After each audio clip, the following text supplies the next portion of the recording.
Let not your heart be troubled. You are listening to the Sean Hannity Radio Show podcast. If you're like me and suffer from insomnia, you know what? That's not fun. I tried everything. I couldn't get a good night's sleep. And this is neither drug nor alcohol induced. That's right. It is MyPillow. Mike Lindell invented it, and he fitted me for my first MyPillow, and it's changed my life. I fall asleep faster, stay asleep longer, and the good news, you can too. Just go to MyPillow.com, promo code Sean, and take advantage of one of Mike Lindell's best offers, his special 4-pack. You get 50% off 2 MyPillow premium pillows, 2 Go Anywhere pillows. Now, MyPillow's made in the USA, has a 60-day unconditional money-back guarantee, no risk to you, and a 10-year warranty. You don't want to spend more sleepless nights on a pillow tossing and turning that's not working for you. Just go to MyPillow.com right now, use the promo code Sean, and you get Mike Lindell's special 4-pack. You get 2 MyPillow premium pillows, 2 Go Anywhere pillows, 50% off, and you'll start getting the kind of peaceful and restful and comfortable and deep healing and recuperative sleep you've been craving and deserve. MyPillow.com, promo code Sean. All right, happy Friday. Glad you're with us. Write down our toll-free telephone number. It's 800-941-SEAN if you want to be a part of the program. Carter Page, with all the revelations this week that Carter Page was leaked on repeatedly in a coordinated effort by both the FBI, the DOJ, can also add to that, I would argue, the Director of National Intelligence, and the CIA under Barack Obama. He is going to respond to the varying release of information that we have been literally clipping away at all week. And we now see a major crack in this liberal wall. I'm telling you what is happening. There's something massive that is occurring. I can't put my finger on it totally, but I'm beginning to see something emerge, which is that we have won the day in terms of exposing all of the deep state, all of their corruption, the stench, the puke, the law breaking, the abuse of power.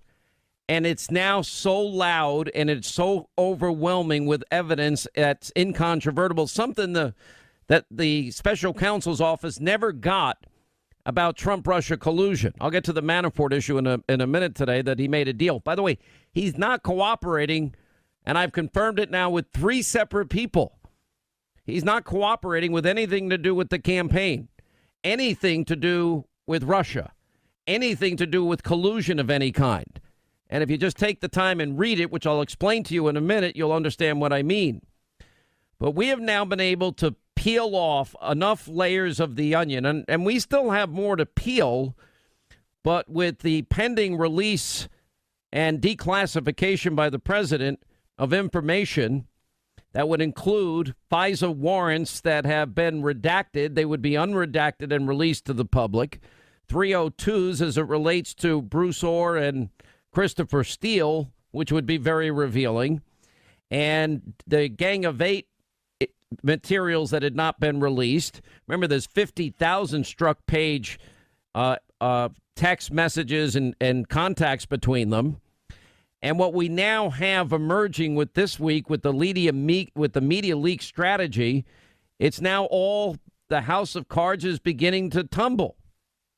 And there's every indication now that this has crept into Bob Mueller's office himself, now that there's irrefutable and incontrovertible evidence that it's the highest ranking members of the FBI and DOJ that are involved in nefarious activities and abuse of power to prevent one person from becoming president and help another person become president, and then also destroy the president that won, that was duly elected by the people. Now, all of a sudden, it seems like they want to clean this mess up and get out as quickly as they can. It's not going to be that easy, especially now that we know a grand jury has been impaneled and that they're looking into Andrew McCabe, deputy FBI director. And we're also being told that they're looking into a lot of other information that could be equally damning. We had Joe DeGeneva on Hannity last night. We'll talk about this with Carter Page later today.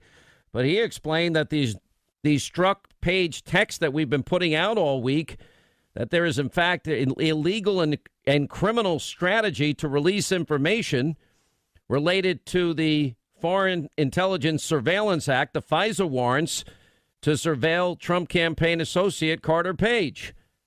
And he rightly points out the leaks are a criminal offense. By mentioning Carter Page by name, Strzok and Page created a massive civil liability, not only for themselves And many FBI officials, including Jim Comey, told him that he had the right to remain silent at the time. He didn't listen to me. And Andrew McCabe and former FBI General Counsel James Baker, and they're all going to go down on what this FISA abuse is about. It's now the evidence is overwhelming and a grand jury is impaneled. Now, the media, one day they're going to have to play catch up, and they're never going to get there because they can't help themselves. What happened with Paul Manafort today is even more fascinating, which I'll get to. But I got to tell you, with everything that we learned, their media leak strategy, their leaks that we know they put out there, the people involved in the leak, this is all Obama's top FBI, DOJ, DNI, and CIA officials involved in all of this. This is what it comes down to. We now have all the evidence we need that they had rigged an investigation to favor the candidate that they say publicly and privately that they loved, Hillary Clinton. The evidence in that case was overwhelming and incontrovertible, that she violated the Espionage Act, that she obstructed justice. These are things we have repeated for quite a long period of time. That's all true. This all happened. It happened because they hated Trump and they favored her. Her campaign was allowed to continue. The campaign continues, and I guess they feel above the law when it comes to pretty much everything, because then they're funneling money, a campaign finance violation, through a law firm, so it shows up as a legal expense that hires an op research group that hires a foreign national, Christopher Steele. Christopher Steele puts Russian lies together, Russian propaganda together. And then what they do with this information is pretty disgusting. If you look at the heart of it all, you've got it being leaked pretty much by everybody that matters, that has power, that is involved in all of this. I mean, when you think of, you have the director of national intelligence. He's leaking some of this information. You have the CIA director. He's handing it over to Harry Reid himself. So that information can be sent to James Comey. That's all orchestrated, planned. It's part of their strategy. Then you have the leaks of Strzok and Page, et cetera, on all of this. On top of that, we find out that the information in the phony dossier that's leaked to the American people, to me, that's the worst part, because they're disseminating false information with the purpose of influencing the American people in the lead up to an election. Of course, Peter Strzok referred to us as smelly Walmart people. He can smell us. And that information, those paid for Russian lies, they were never verified, never corroborated. They were presented to FISA court judges. Well, you can't present unverified, uncorroborated information for a judge. Rod Rosenstein recognizes that himself. And on top of that, and you have the other instances of abuse, then you omit specific information that is relevant, especially to obtain a difficult FISA warrant. You have to tell the judge everything you know. And if you know that Hillary Clinton paid for it all, it's a political document bought and paid for by a political op research, well, you need to tell that too. And they didn't, repeatedly did not. And then, of course, Donald Trump wins. They first tried to stop him from winning. And it's interesting, if you look at the whole group of people we have here, McCabe and Comey, Strzok and Page, Sally Yates over at DOJ. If you look at Bruce Orr, his wife Nellie working for Fusion GPS, his relationship with Christopher Steele, it gets really dicey because Christopher Steele is sending to his BFF, Bruce Orr, all the information that he himself doesn't stand by. Remember, in Great Britain, under the threat of perjury, Christopher Steele wouldn't stand behind his own phony Russian dossier. He said maybe 50-50. It's raw intelligence. I have no idea, because he didn't want to be put in jail for perjury. But he's still trying to feed that information and other information using a conduit that's been set up for him, Bruce Orr, who he met many times, who handwritten notes exist about, and text messages exist, and all this other evidence exists, 70-plus contacts, and he's trying to get Bruce Orr to give information, that's Christopher Steele, to special counsel Robert Mueller and his contacts. The contact we believe to be Andrew Weissman, who works in the office, who is beyond ethically challenged.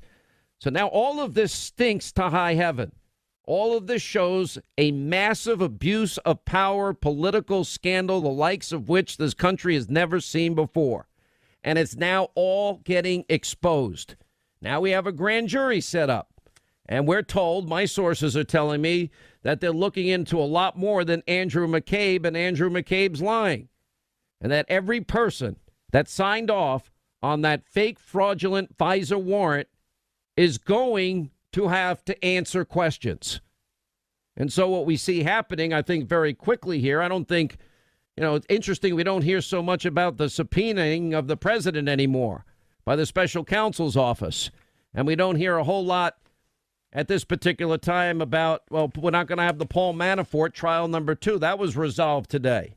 And when you get into the intricacies of that, then you're beginning to see that maybe the good people of law enforcement now have taken charge. Because you got in this Manafort indictment, this new indictment that was put out a few hours ago, well, you also see people implicated, like Tony Podesta. John Podesta's brother, the Clinton-connected super lobbyist.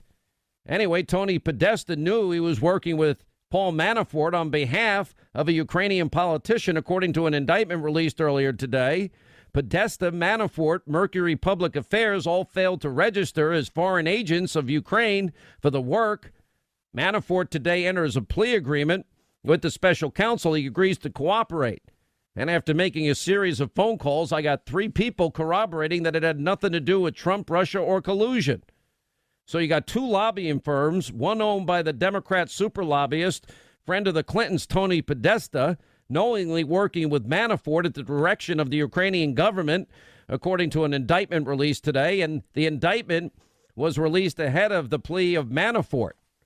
So all of this now is coming to, they're beginning to land the airplane, if you will, part of a lobbying scheme that Manafort solicited 2 lobbying firms to lobby on behalf of the then Ukrainian president.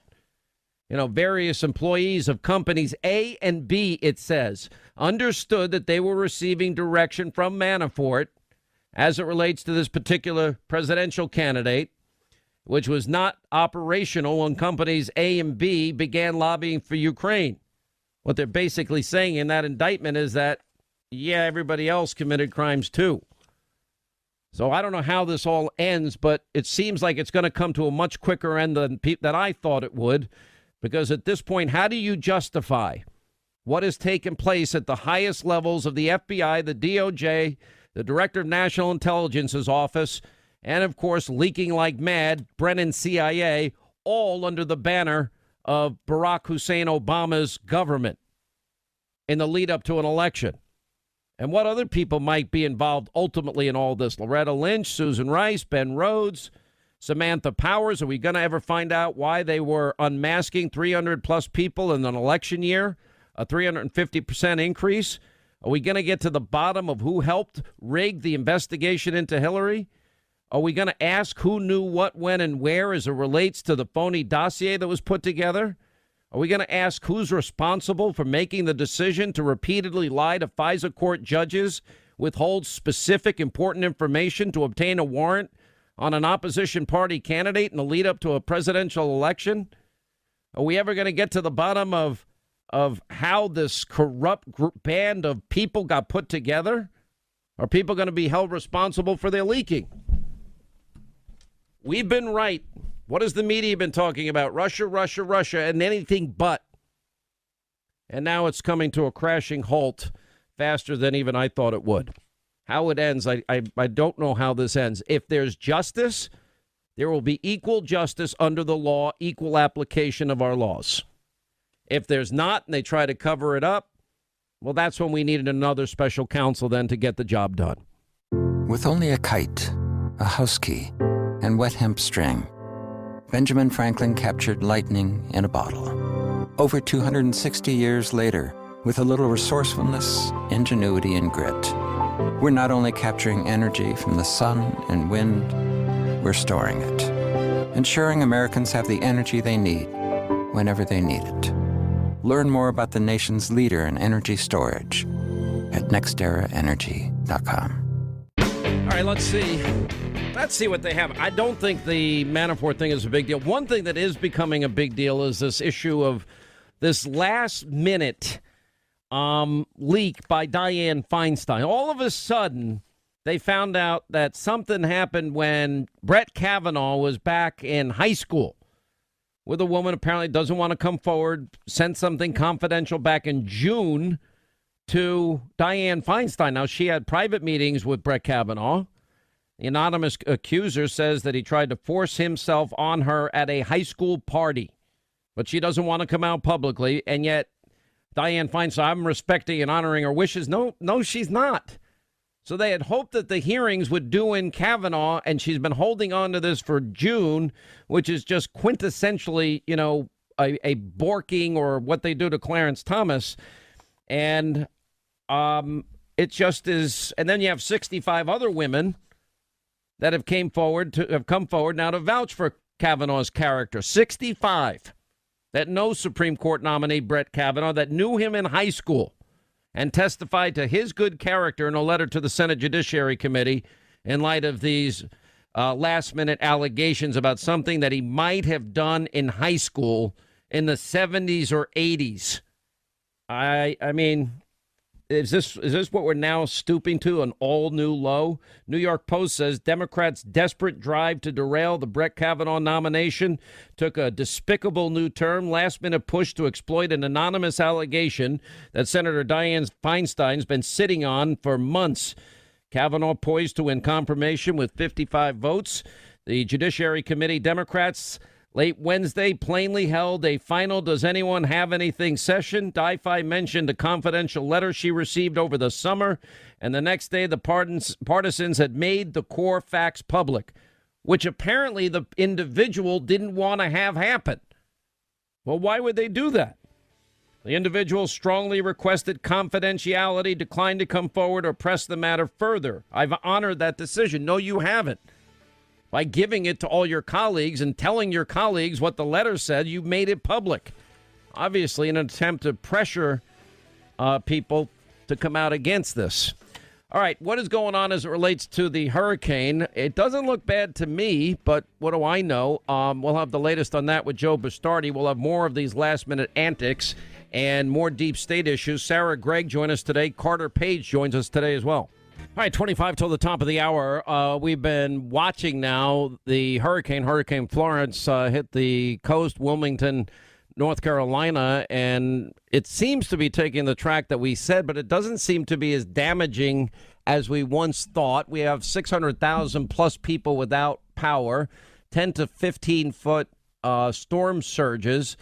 We do have Cajun Navy rescuers there. They've been involved in helping some people that have gotten into trouble. I have seen some neighborhoods that are flooded, but it doesn't look as bad as we thought it would look, at least from my perspective, but we still have a lot of time left to go. We have the official meteorologist of the Sean Hannity Show. That's Joe Bastardi, weatherbell.com. I'm looking at it now. It just doesn't seem to be knocking down any houses or flooding to any extreme that would concern me, like what we thought was going to happen. Well, the only thing you're seeing is the pictures in those areas that are being seen. For instance, after Katrina, 3 o'clock in the afternoon, I saw a reporter standing on Bourbon Street saying, well, we dodged a bullet over here. And you don't really know what's going on in 99.9% of the area that people aren't taking pictures. For instance, the pier at Atlantic Beach, which has been there for years and years, was demolished. All right, Wilmington has had a wind gust to 105 miles an hour, which is their second highest on record. And Wilmington, of course, the records go back there 100 years with all these great hurricanes that have gone through that area, Donna and Hazel and Hugo and Fran and Floyd. So when I look at something like this, I wait until it's all over. Like I remember coming home from Katrina. I've been working about 36 hours straight. I walked in the house and Jess says, well, they're saying it's not that bad. My wife said that to me because they were reporting from one place. So we have to see what's going on. And let's keep in mind, we're still getting wind gusts to a hurricane force out of the southeast at Wrightsville Beach and all the way up the coast. These folks in New Bern, where the water is coming down the river and the sound is coming up, I mean, they're in very, very bad shape. It's just spreading into the Grand Strand now. The strongest winds, by the way, in the Myrtle Beach area will be tomorrow afternoon. And that's when they could get gusts of 70, 75 miles an hour out of the southeast, which will come off the ocean. So I would wait. Let's hope that it's not as bad. But I suspect when it's all said and done, and they get into these areas, and remember, this storm's got another day or two to go in some of the areas that are being hit now. It's got another couple of days to come along back into South Carolina. It comes up the mountains and right through Pennsylvania, right through New York. And we're not talking about hurricane force winds at that point at all. No, we're talking about a lot of flooding, the threat of tornadoes, maybe wind gusts. I wouldn't be surprised if we got wind gusts of 50 miles an hour on Long Island, because a lot of times when these storms come out of the mountains, you saw what happened. Remember, Ivan came out of the mountains, and all of a sudden it wound back up again because the frictional effects go down. But they may downgrade this to a tropical storm at 5 o'clock. But this is an ongoing. The governor says that the storm has overwhelmed New Bern, North Carolina. Sean, the last thing I want to do is overhype something. But all I'm saying is it hit at 958 millibars, and when I see Wilmington get a wind gust from the north-northeast, not from the east-southeast, from the land. So a wind, Wilmington, North Carolina, there's no ocean north-northeast of them. When you get a wind gust to 105 miles an hour, you have to wonder, well, what the heck is happening on the beaches where the wind is coming off the frictionless surface almost of the oceans. And so when the totality the winds now are at 64 miles an hour in Wilmington. I don't know what the level of flooding is, but I mean, the gusting has been as high as over 100. New Bern, by the way, is apparently been hit particularly hard, and they're actually giving out helpline numbers for their 911 calls are coming in because I guess people have been devastated. I guess we're not going to be able to assess the property damage until when? Tomorrow? Well, I don't think we'll be able to really get in there and look at it till probably next week sometime because. If you're still gusting 40 to 50 miles an hour out of the southeast tomorrow, and you're still piling water in, I'm looking at the models for instance, have another 20 inches of rain in Wilmington before this is done. So, if you this is where you say that this now sits there for 24, 36 hours and just keeps dropping rain like mad. I am seeing some pictures now of some destruction in New Bern. New Bern does look like it was hit pretty hard. I don't see buildings that have collapsed, but I do see a lot of windows broken, a lot of debris has flown over everything. Trees look like they're still standing. Yeah, I don't think you're going to see, building. You don't see. Besides, they build them to code now. So, but look, I've been to Atlanta. Well, there's a tree down, and there's a storefront that was blown open that had plywood on it. When I see a pier demolished at Atlantic Beach, which has stood against these hurricanes for years, I have to say to myself, I wonder what else is going on. So when it's all over, they'll assess the damage and see the bottom line is how costly is it, and we hope there's no cost to human life, but how costly is it to property? But let's remember also, this is a 5 to 7 day warning. You had the president getting out there and it was like he was the leader of an army, mobilizing an army, determined to make sure that everybody was ready for this. And so, you're darned if you do, darned if you don't. If it doesn't cause a tremendous amount of damage, people go, it wasn't that bad. If it causes more, look at that, they didn't do their job. So, the blame game. So some images are coming in from New Bern, North Carolina, and it does show that the flooding is massive. We're definitely seeing that part of it, which is kind of like the ground zero area where it first hit, right? So I guess it's slow moving, as you said. It hit at Wrightsville Beach, and it's been drifting west-southwestward. But if you take a look, if you look at the radar and you stand back and look at this, Sean, this immense storm has feeder bands that are still coming in right over New Bern. There's still 60, 70 mile-an-hour winds in those feeder bands coming in. For instance, it's dumping 1 to 2 inches of rain an hour. Now, as this moves inland, it's still going to have real gusty winds. It's going to knock down some trees all the way to the upstate of South Carolina. But what starts happening is the tornado aspect starts taking over, where tomorrow you'll see an increase in tornadic activity. You'll probably see even more on Sunday. I wouldn't be surprised if on Tuesday there were some tornadoes in the mid-Atlantic states when this went through. So it's a multifaceted storm. It's off its peak. I would say that we're going to see max wind gusts probably when the reports are all done from the stations and they all come in. You'll probably see that this hit with wind gusts up to 120 miles an hour. But as far as the damage goes, well, Hugo's damage was $36 billion. So Matthew was $14 billion. So we'll see where this actually totals up, and then we'll make the assessment then. But this is still part one of the storm, and I just think that as far as why don't you give a quick last update? Where is it headed next, and who's going to be impacted by this?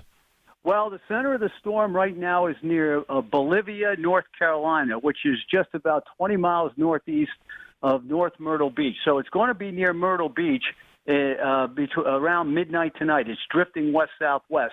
Tomorrow morning, it'll be between Conway and Myrtle Beach. So you folks down there know what we're talking about. And then late tomorrow night, Sunday morning, it'll be out near Columbia. And because it's so close to the ocean, all you're going to see, you're going to get up Sunday morning, you're going to see bands still coming in, still wrapping around the storm. The wind will be down, but those bands will be producing torrential rains, and then that spreads into the upstate and in those mountainous areas up Asheville. You get northwest of Greenville, you slam that tropical moisture in, and then that starts causing its problem, and then the system comes up the Appalachians, turns east-northeastward, and the entire tropics will quiet down next week for about 10 days. Then after September 22nd through October 10th, it'll rev up again one more time. You can see these patterns developing. But for this particular situation, look, I think we're about a quarter way through with this storm, and I think there's still a lot to go and a lot of surprises on the way. So I wouldn't declare it yet until it's all over that it wasn't as bad. But we'll see. Hopefully it isn't. All right, Joe Bastardi, weatherbell.com. Thank you for being with us, and we'll have an update on Monday. I hope everyone stays safe and as little property damage as possible, because that definitely ruins people's lives in some cases for years to come. I want to get back to the Manafort issue today. Because it now is directly right in John Podesta's wheelhouse, as we found out through his brother. And according to these court papers, as I've been reading through them, released today as part of Manafort's plea deal, what do we find out? Barack Obama and Joe Biden. Well, they granted a member of Manafort's lobbying firm an audience in 2013 so he could lobby them on behalf of Ukraine's pro-Kremlin president. So I guess that means that Obama and Biden have now been implicated in Russia collusion. Anyway, Politico points out Manafort's pro-Ukraine campaign reached the top levels of the White House, with one of the members of his lobbying effort meeting President Barack Obama and Vice President Joe Biden in 2013. According to these new court papers, a member of the so-called Habsburg Group, which comprised former European politicians Manafort convened as part of a lobbying effort in support of Ukraine's then president, came with a foreign prime minister May 16, 2013, to meet with Biden and Obama, as well as a senior U.S. official in executive and legislative branches. Alan Friedman, a former journalist based in Europe who helped Manafort launch the group, told Manafort after the meeting that a member of the Habsburg Group delivered the message of not letting Russians steal Ukraine from the West. And the lobbying effort that caught prosecutors' attention tried to persuade the U.S. government to support the pro-Ukrainian guy that was being represented. And anyway, it goes on. In fact, the guy's name is Viktor Yanukovych is his name, and he's now on trial for treason in Ukraine for selling his country out to Russia. Shocker of all shockers. Can't believe it. Why didn't we hear about this information before? What else do we have? We have one other note that I found here, because this gets more interesting by the second. And I don't think we're getting the truth. Now, Bob Woodward himself dropped a pretty major bombshell earlier today about the investigation that he did for his new book, with all the talk about what Bob Woodward was saying about fear. Actually, I would say the one word you can use for President Trump is fearless. He doesn't care what anybody else thinks. He's going forward with his agenda. He doesn't care if people don't like his tweets, and he doesn't need to be liked by the liberal media, obviously. Anyway, Woodward said Friday that he conducted a thorough investigation into possible Trump-Russia collusion while researching his latest book, Fear, Trump in the White House. Quote, but he found no evidence of a conspiracy. Question, did you, Bob Woodward, hear anything in your research or your interviews that sounded like espionage or collusion? Hugh Hewitt asked him. I did not. Of course, I look for it. I look for it hard. And he says, we're going to see what Mueller has, Woodward said, but you saw no collusion. I have not. Well, why isn't that being heralded on fake news, CNN and MSNBC? Oh, I guess it doesn't fit their political narrative in any way, shape, manner, or form. You see how this works with the media? Anyway, so you got this last-minute attack against Brett Kavanaugh. I don't think that's going to work very well. I mean, after promising not to leak, well, they're leaking apparently less than 24 hours after the Senate Judiciary Committee Vice Chair, former Chinese intelligence asset, Dianne Feinstein. She promised not to divulge details about the allegation from a woman who claimed that Brett Kavanaugh committed some kind of sexual misconduct against her when she was in high school. The details now shockingly have been mysteriously leaked. New York Post says the woman who wrote the letter to lawmakers accusing Supreme Court nominee Brett Kavanaugh of sexual misconduct claimed that he held her down and tried to force himself on her during an alcohol-fueled high school party in the 80s, according to the New Yorker article published on Friday. Kavanaugh was a student at a Jesuit-run Georgetown prep school in Bethesda, Maryland, met the woman, attended a nearby high school, and apparently at a party this went down, according to Ronan Farrow and Jane Mayer. The woman wrote that Kavanaugh held her down, tried to force himself on her after he and a pal who had both been drinking turned up the volume of the music that was playing to drown out her protests. Kavanaugh said she also covered her mouth with his hand, but was eventually able to get free and to flee. Allegedly, this took place decades ago. The woman said that the memory was so troubling that she had to seek psychological treatment.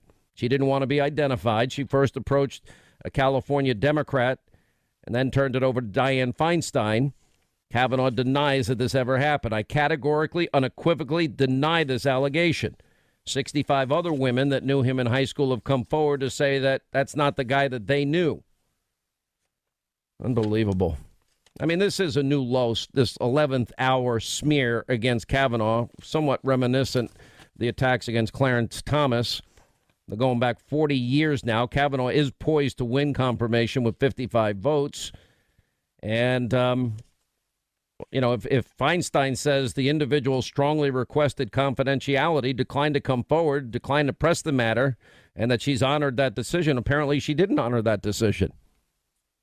Anyway, 800-941-SEAN, our number, if you want to be a part of the program. Sarah and Greg at the top of the hour. It looks like this is now all of the onions that we've peeled. Every layer of it is now creating such trouble for the upper levels of the DOJ, FBI, CIA, DNI, and Mueller's office that I'm getting a sense that they may want this to come to an end sooner than later. Just a sense. I don't know for sure. When you bring up an integrity issue, and it's interesting, you and the gentleman from Texas raised this in a way that almost, approaches. It is insulting. The gentleman may answer the question. If you're going to make so what I'm going to respond to is what I'm saying. I am here under oath. I am not lying. I have never lied under oath, and I never will. And so the insinuation, not even the insinuation, the direct comment that you somehow say you have an integrity issue is insulting. I take offense. It is incorrect. Nothing I never here mentioned today. Your personal life. I just simply said the amount of time that you were spending on the taxpayer's dollar, wasting it when you were supposed to be doing your job, texting back and forth to the court is a problem. And so what I'm saying is, and the gentleman has already answered that. All right, that was Peter Strzok back in his testimony time. We've learned an awful lot this week about how the Strzok and Page team had a media leak strategy and how they were leaking to the New York Times and the Washington Post. Also, we learned that the CIA was involved. We also know that there was coordination with the FBI and DOJ as it relates to leaks. You have Clapper leaking the dossier, to the media. You have Brennan leaking it to Harry Reid, who then leaks it to the media and to others. Then you have Andrew McCabe. He's under criminal investigation. A grand jury's been impaneled as it relates to media leaking and his lying that was involved in the case. Now with these new texts that have been coming out all week with Page and Strzok, well, part of their media leak strategy was on some of the most sensitive items involved and giving it to the New York Times, Washington Post. One has to wonder if that part of the integrity to leak in the middle of an investigation. They leaked before Donald Trump was elected president. They leaked after he was president with the purpose then to destroy him, the purpose in the beginning to prevent him from ever winning. That was the insurance policies that they had in place. When you look at all the characters involved in every level, Comey, Strzok, Page, McCabe, Sally Yates, Bruce Orr, Nellie Orr, Christopher Steele, they have one thing in common. They hate Donald Trump, and they all worked hard, to prevent him from getting elected and him ever being able to govern effectively. You can also add Clapper and Brennan to that list, and probably a lot more in terms of Obama administration officials. Joining us now, we have Sarah Carter, investigative reporter, Fox News contributor. Greg Jarrett is the author of the #1 New York Times bestseller, The Russian Hoax. Thank you both for being back with us.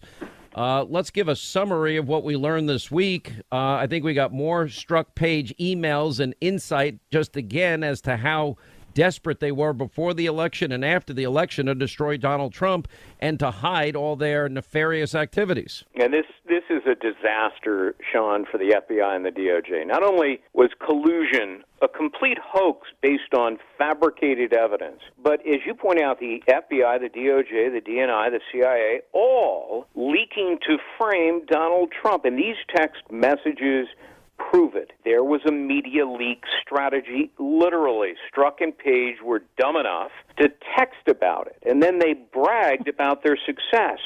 The article is out. Well done, Page.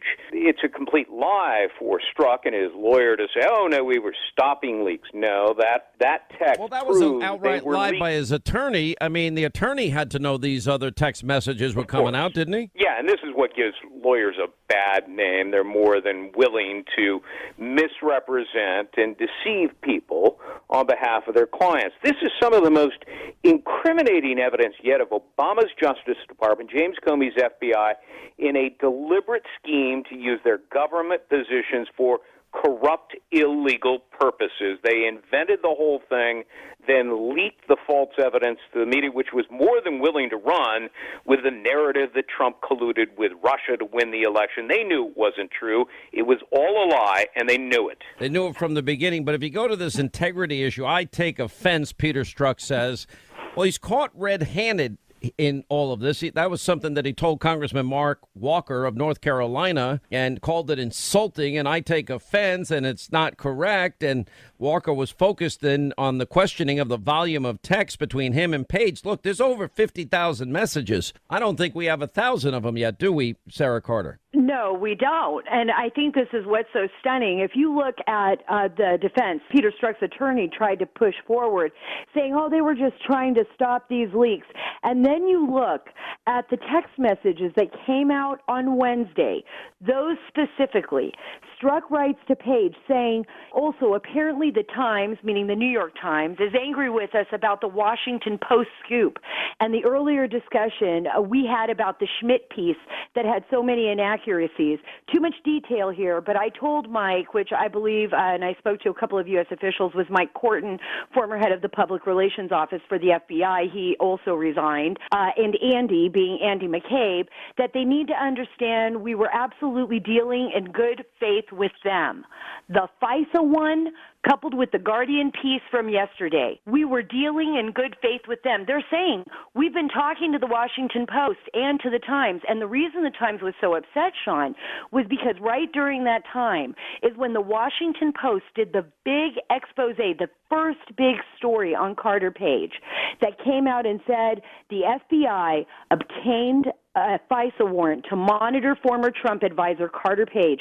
That was April 11th, 2017. In April, former FBI Director James Comey had just authorized the third FISA renewal on Carter Page. So they were basically leaking the most highly classified information to the Washington Post to change the narrative against President Trump and put all of this onus on the Trump administration that they had basically propagated lies, just like Greg is saying, from a phony dossier that is unproven, unverified, committed basically to the Post, all of this information, which is highly classified, in order to push that out to the media to create a disinformation campaign against the Trump administration. There is nothing more damaging and egregious than that to national security. And that is coming from people I've spoken with, from the CIA to Western intelligence officials overseas that I have spoken with, as well as FBI, former and current, right now. There is nothing more egregious.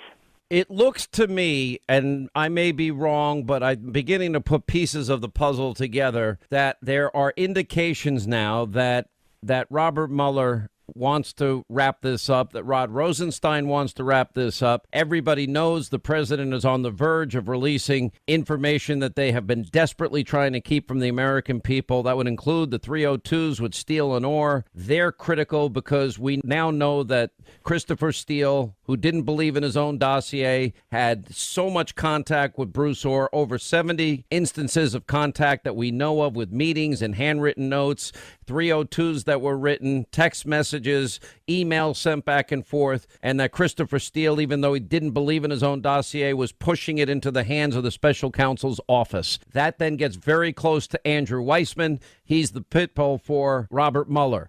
Then, of course, Rod Rosenstein himself signs the fourth FISA warrant, the final FISA warrant, the third renewal warrant. He has issues with that. He also is the one that recommended he fire Comey. Also, we're hearing that there's no evidence of collusion. They never had any. They're not going after an obstruction case. So now it's a question of how they can wrap this up, end all of this, and probably try and save as many of their deep state friends as possible from the jail they likely deserve.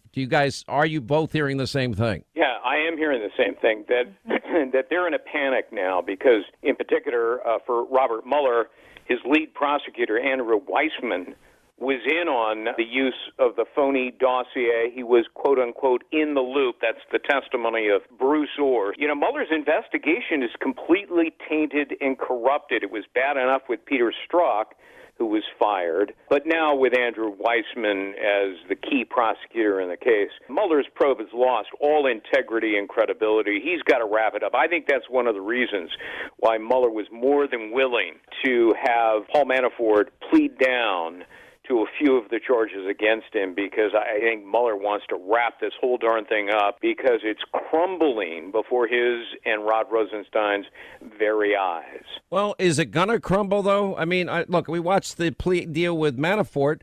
My sources tell me that whatever cooperation is going to be involved has nothing to do with Russia, nothing to do with the campaign, right, nothing to do with Trump.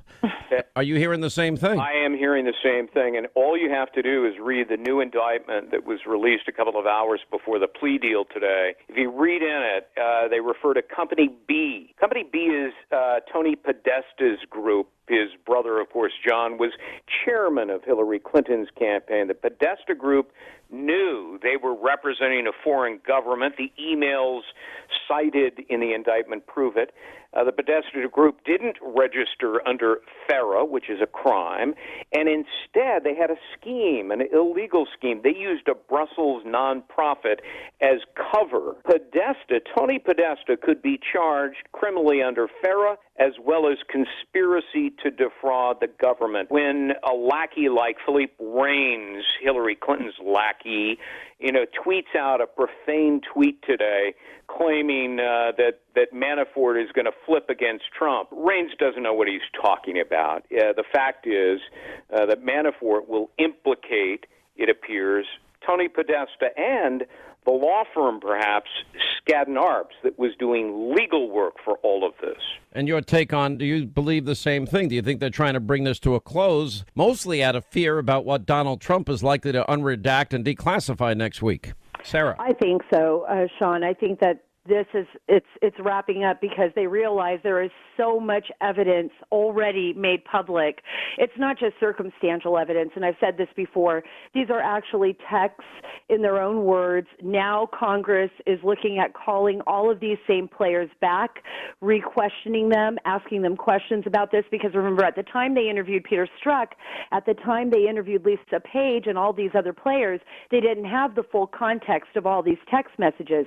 This is because the DOJ and the FBI have been so slow to bring them out. And now Congress is asking for even more. They're asking for all the communications of Joe Pientka, of other people that were involved. Joe was the other FBI agent that went to question Lieutenant General Michael Flynn with Peter Strzok that day at the White House, where Flynn basically ended up copying a guilty plea, even though to one count of lying to the agents, even though Comey himself said he did not believe that Peter Strzok lied because both of the agents had basically said that when they went back to the field office. And this is even coming from Peter Strzok.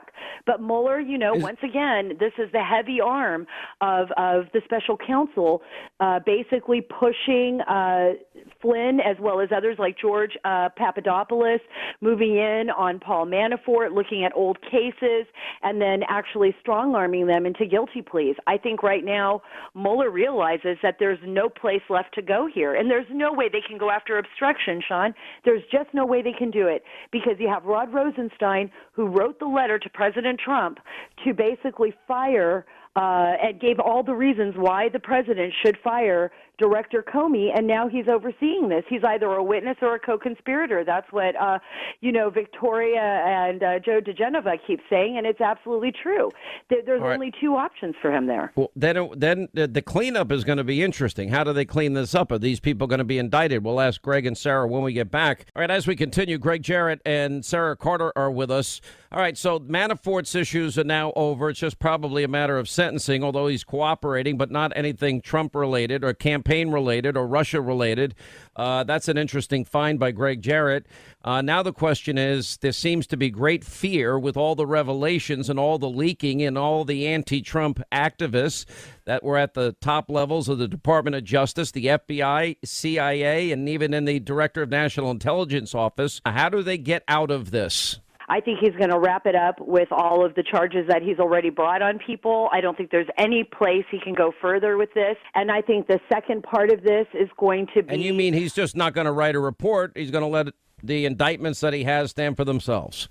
Absolutely. That's exactly all right, so what what I believe. about the and deep I think state? The second phase is going forward with prosecutions, or at least we know there's a grand jury impaneled now against Andrew McCabe, and we know that John Huber, and I just spoke to the Department of Justice, John Huber is still in charge, even though we're questioning why he hasn't interviewed a number of people, but he's still working closely alongside the Inspector General, I've been told today, and they are moving forward with their investigations. So that's still ongoing, and I think there's going to be a lot of revelations. Greg, we could see the end of the Mueller investigation without a report, and we could see the beginning of the process of holding these top people in the DOJ, the FBI, and these different agencies accountable. Do you really believe that? I am hearing, as Joe DeGenova has reported, that there is a grand jury that is legitimately looking into FISA abuse and all of the lies and deceptions and fraud that were perpetrated on the Fisk court. And so if that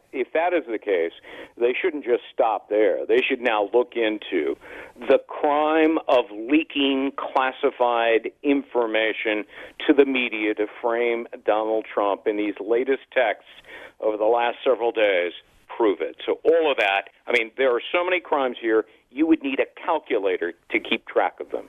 I honestly, and I'll say this to both of you, without your work, both of you and some others, there's too many to mention here, David Schoen, and I can't even begin to name everybody. I don't think we'd be here today. I think they would have gotten away with all of this.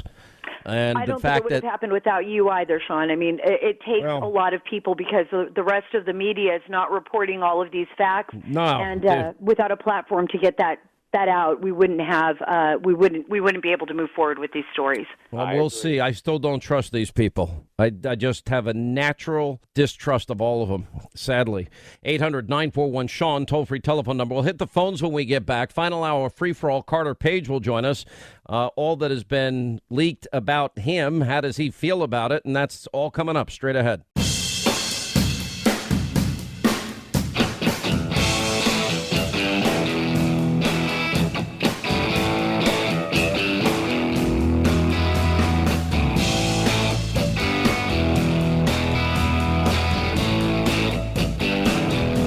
gives you the latest breaking news when he hits the air. This is the Sean Hannity Show. A damning Washington Post editorial is calling President Trump, quote, complicit in this storm, not for failing to prepare, but for failing to address climate change. But according to two Harvard scientists, Trump's environmental policies could lead to an additional 80,000 unnecessary deaths every decade. Is Sean Hannity a Scientologist? Alec Baldwin posing the big questions tonight here. We have a president that is denying the impacts of, this hurricane season last year and this year, and actively making the problem worse. I think you're elevating Trump to evil, whereas having raised 3 kids, I just think he's a giant toddler. I have a whole lot to say about this president's increasing erratic behavior over the past week or so. If you think you've had an earful of Donald Trump, check out what's in the ear of a beagle in Britain named Chief. Is this president trying to impersonate Hugo Chavez, Recep Tayyip Erdogan, Vladimir Putin? Apparently, the president gets 2 scoops.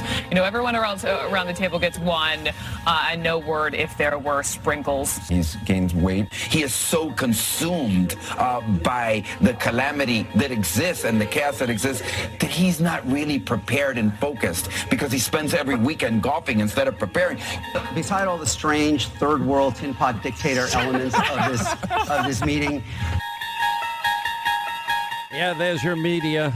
It's about every second, every minute, every hour, every day, 24/7, 365. Let's face it, most people here are pretty upset and pretty sad for because of the election.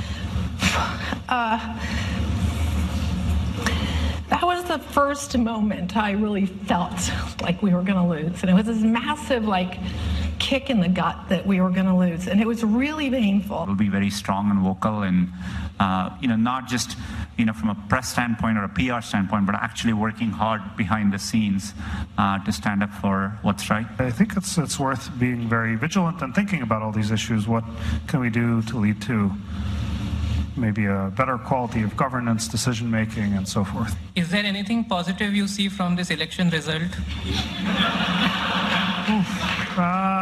Boy, that's a really tough one right now. They wake up, they're like addicts. They need their fix, their Trump hate fix. Or they break out in hives and sweats, and they go through withdrawals, and they just got this, like they're purging evil out of their bodies. They got to get their hate fix so they can justify everything they've been wrong about. Anyway, 800-941-SEAN is our number. All right, as promised, we're going to get to the phones. As we say hi to Kristen is in Statesville in North Carolina, where the hurricane is kind of parked right now. Now, it didn't look as bad as I thought it was going to be. I know there's been some damage and some flooding, but it could have been a lot worse so far, but we'll see. Hi. How are you, Kristen? I'm good. How are you? Hi. Yes, we are in Statesville. We're about an hour north of Charlotte, 3 hours from Raleigh, 4 from Wilmington. For me, I am so tired of all the lies and calling Trump complacent and that he doesn't care. I just want to share with you that here in Statesville, we are the intersection of I-40 and I-77. Since Wednesday, we have been a staging station for all of the linemen and utility trucks. And Sean, I'm not talking 50 trucks. I'm talking hundreds. Every empty parking lot everywhere is full of these lineman trucks. Well, nobody listens to my reporting, but I made multiple calls to the White House this week, and they told me they are totally prepared and that they have pre-positioned the trucks, as you've mentioned, to get the electricity back up, that they pre-positioned tractor trailers with food, water, medicine, supplies, baby formula, cots, blankets, pillows, and all the stuff that they would anticipate people are going to need. And look, they're going to go in as soon as it's safe to do so, and they're going to help out those people that need help. And that's what we do. Exactly. That's what Americans do. Exactly, and that's what Trump is doing, and that's what he has been doing. And as you said, no one's going to listen to not many are going to listen to what you say or what the White House says. But I just want to tell you from a firsthand account that they're here, and they've been here, and they're ready to go as soon as they get their orders. And we've got guys here from California that didn't just, you didn't just pack up on Wednesday and come. Trump sent them Sunday, Monday, whenever. So they've been here. Yeah, they've been on it since early on. Once we knew that this was going to hit. And look, I hope there's not as much damage as they were predicting. I hope that there's not as much a calamity and destruction of people's homes. That becomes a life-changing event. And but you have to assume sometimes that these things can be the worst because it does happen. And exactly. Well, anyway, you're still in our thoughts and prayers. Hang in there. And I'm pretty sure as soon as this thing moves out, everybody's going to be moving in and people be a little bit patient. They'll get their power up. Look at, the infrastructure in Puerto Rico. Everyone wants to talk about, well, Puerto Rico. Billions and billions of government dollars were poured into Puerto Rico. And they had very poor infrastructure before the two hurricanes hit them to begin with. They literally ended with zero electrical power. And it's taken a lot of time and money. They've had to rebuild the entire infrastructure from the ground up. And all of that's gotten done. And all people want to talk about is the failure aspect of it. I don't know what you can do when every single basic fundamental infrastructure item is destroyed. You got to start from the beginning, and it's very time consuming and it's very tough. But with that said, they did it and people were taken care of. It was slow, but an enormous amount of resources were rightly sent to help out the people of Puerto Rico. I remember Geraldo had a charity, and he went down there, and I donated to his charity, and I know that money went exactly where it was supposed to go. And you just feel for people when they have to go through this. If you don't have any empathy or the ability to have empathy for people that go through tough times, nobody's asking anybody if you're a Republican or a Democrat. What do you need? What can we get you? How can we help you? Anyway, when we get back next week, if there's certain needs that have arisen that we find out about and good charities that are doing good work like Samaritan's Purse, we'll tell you all about it on Monday. Let's get to Steve in Greensboro in North Carolina. What's up, Steve? How are you? Glad you called. Oh, thank you, Sean. I appreciate it very much. The screener asked me what I wanted to talk about, and she did a great job, by the way. Was it Kylie? I think it was Kylie. Yes, Kylie, the newest member of the Sean Hannity Show. She did a really good job. I'd just like to ask, what's the deal? Why doesn't President Trump get rid of the AG and this Rotenstreich or Steen guy, whatever his name Rod is? Rosenstein, because politically it's going to be, they'll act like it's a Saturday Night Massacre. They'll act like, oh, that's it, all the evidence of guilt. I think the president rightly has sucked it up, and he's allowed Mueller to do his job. I don't think he's going to stop Mueller. I don't think he had any intention of stopping him. But this witch hunt has gone on long enough. And now we have learned that there were, as we have been reporting, it took a long time to get to the bottom of it, but we know who the people are that were involved in an attempt to literally steal a presidential election and so abuse their power and their positions as it relates to unmasking and surveillance against Americans, lying to FISA courts, rigging investigations. We know the people involved in leaking to destroy then candidate Trump, then President Trump. And they all come from the upper ranks of the DOJ and the FBI and the CIA and Director of National Intelligence Office, all under Obama's guys. And now that they have been caught, now all of a sudden people are looking for exit ramps. And let's see what happens. I don't know exactly how this is going to end, but I suspect that a lot of people that did these nefarious criminal acts are going to be held accountable, and it's not going to be the Trump campaign. And it's not going. And people could say, well, what about Paul Manafort? Nothing that Paul Manafort agreed to had anything to do with his time working for Donald Trump. Nothing. All of it had to do with years before he ever met Donald Trump. In one sense, he's a political victim in all of this. As for the people in Russia that Devin Nunes had warned about in 2014, that Barack Obama laughed at in 2016, weeks before the election, Well, we better take threats from countries that are hostile like Russia and China and Iran and North Korea. We better take them seriously. It's been how many years since then teenager Julian Assange, hacked into NASA and hacked into the DOD. That's 35 years ago. At some point, where are the defenses that we need to protect our nation's secrets? And that goes to the heart of where it all began. That's Hillary Clinton, setting up her own server, putting top secret classified information on it, obstructing justice. Do we ever get to the bottom of her? Do we get to the bottom of rigging the investigation in Hillary's favor with Comey and Strzok and others? Do we ever straighten out the injustice that happened with General Flynn? Do we ever get to some of these other players like the Podesta family group and what they do and their involvement in the same activities that Paul Manafort was involved in? Do we ever get to the people that were involved in lying to FISA court judges repeatedly, withholding information, giving unverified, untruthful information to judges, lying to FISA courts, purposely committing fraud on a court multiple times to spy on an American to get to one political campaign that they wanted to destroy? Do we get the leakers that were in the upper ranks of these intelligence agencies? Do they get held accountable for what they did?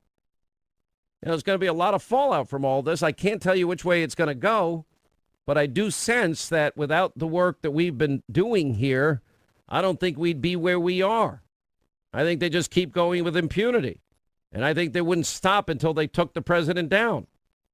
Now I guess they feel like they can just hand it off. If the Democrats win in 53 days, you'll feel like it's one big, long, year after year investigation of Donald Trump.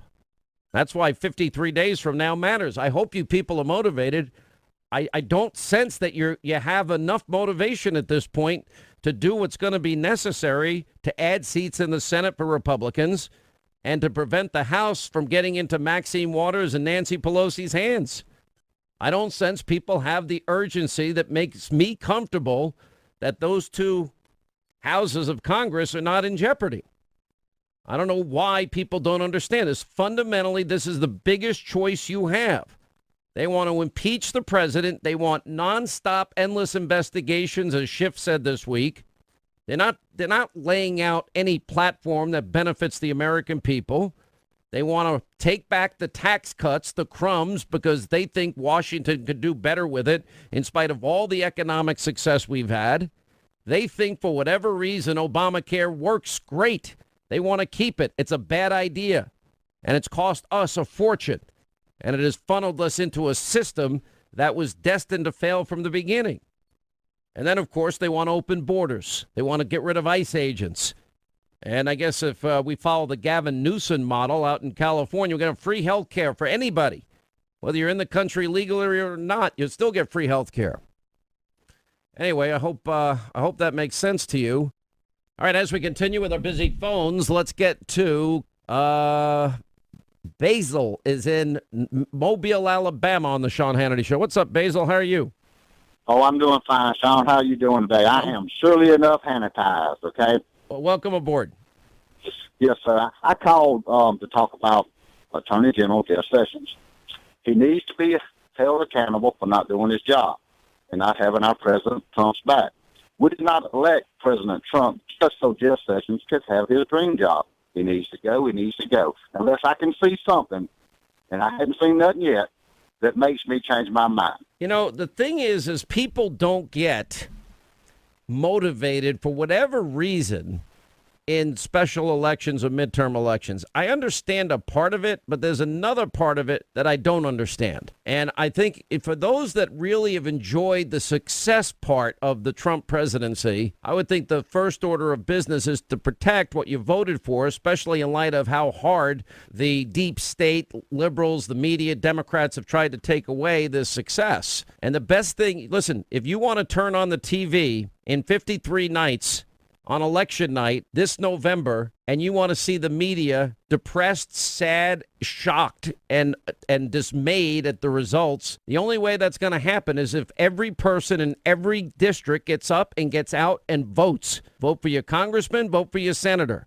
and make it important to you so that the country stays on the right track and we stay the course. They want to stop all progress. They want to stop it any way they can. They've never liked this president. He is an existential threat to their power. Anyway, I hope that answers your question. 800-941-SEAN, toll-free telephone number. We'll hit the phones when we get back. Final hour free-for-all. Carter Page will join us. All that has been leaked about him, how does he feel about it? And that's all coming up straight ahead. Stay right here for our final news roundup and information overload. All I could say about this, I didn't plead guilty to collusion. I pled guilty to lying. And, everybody makes mistakes, but certainly I wasn't pleading guilty to any sort of collusion. When you lie, people think you're lying to protect somebody. Were you lying to protect anybody? The campaign? Why did you feel a need or a desire to lie? Looking back, it was a chaotic moment, and sometimes you make mistakes. That's all I could say about it. Tough day for Mr. Manafort, but he's accepted responsibility, and he wanted to make sure that his family was able to remain safe and live a good life. He's accepted responsibility, and this is for conduct that dates back many years, and everybody should remember that. So thank you, everyone. We do know from the text revealed by Strzok and Page yesterday that we now are at a different place. The walls are closing in, but they're not closing in on the president. They're closing in on the FBI and the Department of Justice under President Obama. Those text messages by Strzok and Page, which reveal an illegal media strategy to illegally and criminally release FISA warrant information and name a U.S. citizen whose information they gave to the New York Times is a criminal offense. And by mentioning Carter Page, they have now created massive civil liability for everybody involved in revealing Carter Page's name, including themselves, James Baker, the former FBI general counsel, Prize Step, everybody in the chain of command. In addition, the reporters for the New York Times have no privileges now. They also can be sued by Carter Page because although they may have been legally able to accept information, by publishing it, they revealed classified information that smeared Carter Page. Mr. Page is going to be a very wealthy man. All right, that was Joe DeGeneva. News Roundup and Information Overload here on a Friday. 800-941-SEAN is our toll-free telephone number if you want to be a part of the program. We have had now 4 consecutive days of new information, new text messages between Peter Strzok and Lisa Page revealing what is illegal and a criminal strategy to release information related to the Foreign Intelligence Surveillance Act, among other things, coordinating leaking, a media leak strategy with the DOJ and the FBI. And then we find out their sister, quote, the CIA, was also leaking similar information. The leaks were a criminal offense, Joe DeGeneva is saying, and that Carter Page is going to be, in the end here, a very rich man, and that there's a massive civil liability that they've now brought on themselves. Carter Page now joins us, who's been in the midst of this from the very beginning. How are you, sir? I'm doing great, Sean. Thanks so much for helping to bring this to the forefront. It's been a long time coming. I think that one of the things that I observe happening, this is a big picture observation, is that everything now has gotten so close. There's been so much corruption revealed. We now learned everything about the FISA warrants on you were predicated on false information that they knew that was false, and they kept renewing it. They purposely withheld information from the FISA court judges, that's a fraud by omission. And similarly, they have an obligation to verify and corroborate what was the bulk of information they fed the FISA judges. That would be the Steele dossier. Even he doesn't stand by his Steele dossier. And then it runs deeper, it runs into Robert Mueller's office vis-a-vis a conduit. Steele through Bruce Orr, they're colluding to get more fake information in the hands of Robert Mueller. So to me, this has to now really begin to wind down because it stinks that high to heaven that even they know that this is bad. Well, Sean, they've just created so much damage for our country. And I try to, as you say, you got to keep an eye on the big picture and think strategically, as you always do every day.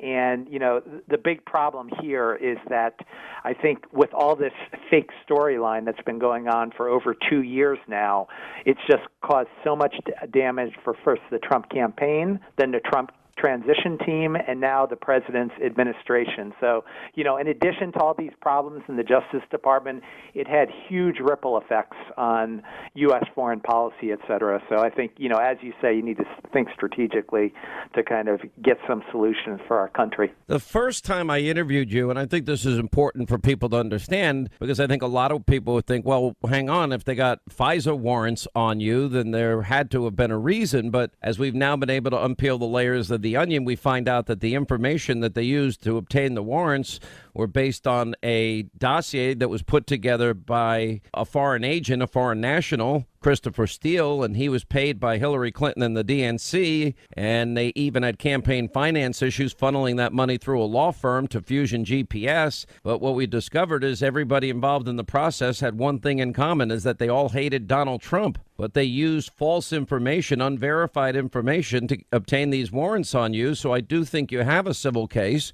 Tell us the status about going forward, and who do you want to hold accountable in all this?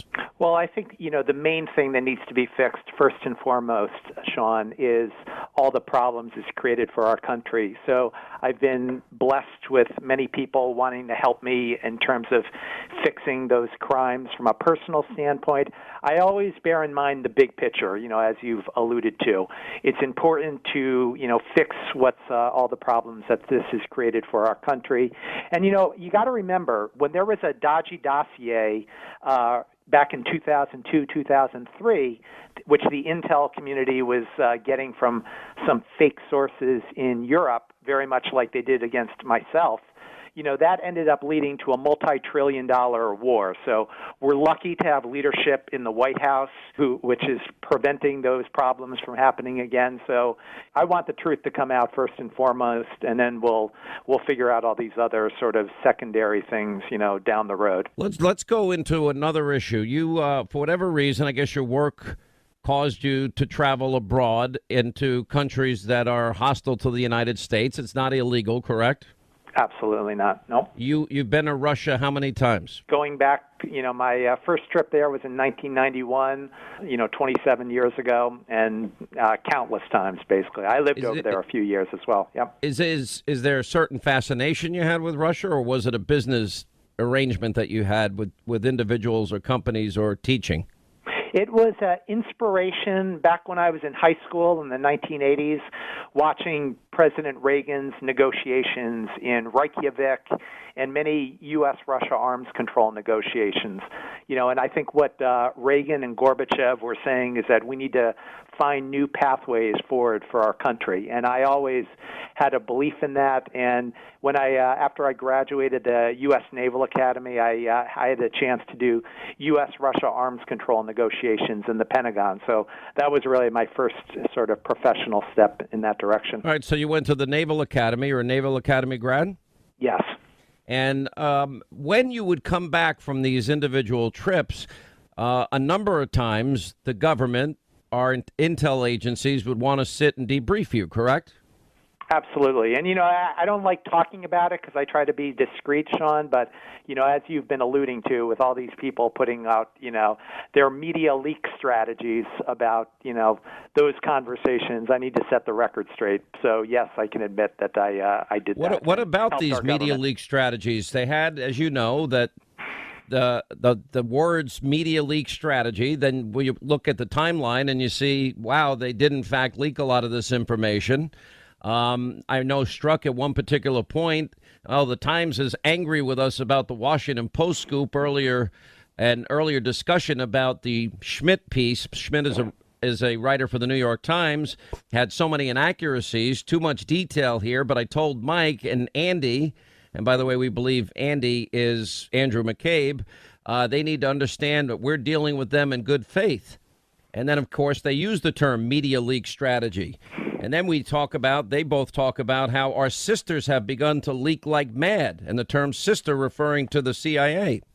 Well, Sean, it's like you talk about, every week about how there are so many good people in law enforcement. And, again, similar to with that same gentleman at the Washington Post, Devlin Barrett, they ended up telling him later in June of last year that I, spent many hours in interviews with the FBI in March 2017, right? So, and it's interesting because all of the agents that I was talking to then, as we started our conversations initially, they were concerned, they were asking all the questions from the fake DNC dossier, and then eventually, they could tell or I got the sense that they could tell what complete garbage it was. And so instead of asking me questions, they would say, well, our bosses have questions that we'd like to ask. So it seemed like they were starting to get the joke that, this is all just a spin routine, as time goes on. But it's as you say, every week, there's really some great people in law enforcement and, some of the people higher up. What do you know? Because there's a lot of talk that maybe next week that there may be declassification and unredacted versions of the FISA warrants. These are the FISA warrants against you. And then there would be notes that were released, 302s, that would refer to Bruce Orr and his contacts with Christopher Steele and maybe others, because Christopher Steele was asking Bruce Orr to send information to the special counsel, which is scary considering Christopher Steele didn't stand by his own dossier. What do you make of that new information? Well, I think it sounds promising, Sean. I mean, I'm my only disappointment is everyone keeps telling, well, the president needs to do this in terms of the declassification. I wish Department of Justice and FBI would do the right thing and just. Well, they've had a lot of time to do it. It seems like they refuse to. Yeah, it's unfortunate, but I'm hoping, again, what we were just talking about, these 2013 offenses by Mr. Manafort, these are much bigger 2016 crimes that were taken against the Trump campaign. Well, none of them had to do with the election. None of them had to do with Russia. None of them had to do with anything to do with Trump. Let me ask you about your time with the special counsel's office. When did you first get called in? Sean, I don't like to talk about that. I try to be discreet. And unfortunately, those same news organizations, New York Times and Washington Post, they leaked to them that, last year I did have conversations with them. And so, that's all Can you give us, I'll tell you what, we'll take a break. We'll come back. I'll ask you a little bit more about this on the other side, because I think people would like to know what happens. What were they looking for? 800-941-SEAN. If you want to be a part of the program, we'll have your calls at the bottom of the hour. Carter Page remains with us. All right, as we continue with Carter Page after a week of revelations and just how corrupt the media leaking strategy was from those people in the upper ranks of the Department of Justice, the FBI, literally collusion among them. Of course, if you want to look at all the leaks, there's been an awful lot of them. And it seems from only the highest people in government that have all the power involved in all of this, from the director of national intelligence on down. You have, Clapper leaking the dossier. You have Brennan, we now learned, the sister network. They were pushing it to Harry Reid, the dossier, and others. You got Andrew McCabe is under criminal investigation for media leaks that he allegedly lied about 4 times. Then you got Strzok and Page. We learned this week that they had a full-on media strategy. You got James Comey that was involved in leaking presidential memos and to a friend for the purpose of getting a special counsel. All right, so Carter Page is in the middle of all this. All these FISA warrants were against him. Did you know you were being spied on? Well, there were reports. Again, it's all spin, Sean. Before the election, back in October 2016, they started, leaking that there was some FISA activity going on. So I think that's the first time we started hearing about it, just as a way to damage the Trump campaign. Did you suspect it was you? Well, yeah, I was specifically mentioned in those, yep. So let's, to the extent you can tell us, so you get called in for the first time to Mueller's office. Just walk us through it. You don't have to give us all the specifics. Tell people what that's like. Well, Sean, I am fighting some big battles with the U.S. Department of Justice, and I'm just a little guy. You know, it's me against dozens of attorneys in the U.S. Department of Justice on my civil case. You know, I have a case which they again did false pleadings to a court, and so you know, Again, I was happy to talk with them last year. You know, I gave all the information that they're asking for, and you know, my main focus right now with DOJ and is with trying to get them to come clean with their false testimony, and actually in the Southern District of New York. You know, I have my case against the U.S. government. Last there, question: so. Are you going to sue all these individuals? Is Joe DeGeneva suggesting now that there's more massive civil liability for all of these people involved in this? Eventually, Sean, yes. But I want our country to be fixed first. There's much more urgent things on the horizon, particularly coming up to this critical election that you've been talking about. So the more information that gets out there, the better, and that's a urgent process. All right, Carter Page, thanks for being with us. We'll hit the phones when we get back on this Friday. And a little Florida-Georgia line and Zach Brown Band Friday fun coming up. Our Friday concert series continues. That's next. My buddy, Big Time AJ from Houston, Texas, will put a smile on your face. Big Time AJ, Houston, Texas. What's going on, baby? Big Time Sean Hannity. Hey, Big Time. Wait a minute. What's going on? I'm trying to figure out why on Twitter they won't let me follow my people back. You know, Big Time Motown Pack says by iPad. I'm saying is maybe because I'm a Trump supporter and a conservative. Listen, all this stuff about social media is true. I mean, social media is, we saw the Google tape this week, and it was like a funeral that they were having after Donald Trump got elected, and then a report that they were doing outreach before the election, which I would argue could be an in-kind donation. They can say anything they want, and the media don't even say a word about it. I mean, come on. I mean, they persecuting our president, but hey, where is the rhino Republicans at? I mean, here we are, John. Look what you do. Look what everybody, Pags, everybody, Rush, all y'all doing. Where is the Republicans? American ask where the Republicans at. Well, next week I am going to have a path to victory for 2018. I'll do it myself. They're incapable, I guess, of doing it on their own, but I'm going to lay it out. And the path that I think they need to take if they want to win extra seats in the Senate, which they are absolutely winnable. And the next thing I'm going to do is I'm going to bring up, I'm going to do a compare and contrast. This is in America under them. This is what's going to happen if Republicans win. And believe me, I'm asking people to vote for some Republicans that truly suck. It's just they're not going to be involved in the impeachment and the endless investigations. They'll vote to cut taxes. They'll do the fundamentals. They're not great, but they'll do the things we need them to do. So, but at this point, we don't have a choice. If the Democrats get the House, they're going to impeach the president, period. Hey, Sean, we the Trump voters, we're going to push him over the line, the finish line. But after we win this November election, it will be a red wave. Everybody hear me. A red wave is coming. After that, we kicking all them rhinos out of there. Listen, the best thing to do is win the primaries and get better people, especially in the safe seats that you can win easily, and people that would join the Freedom Caucus.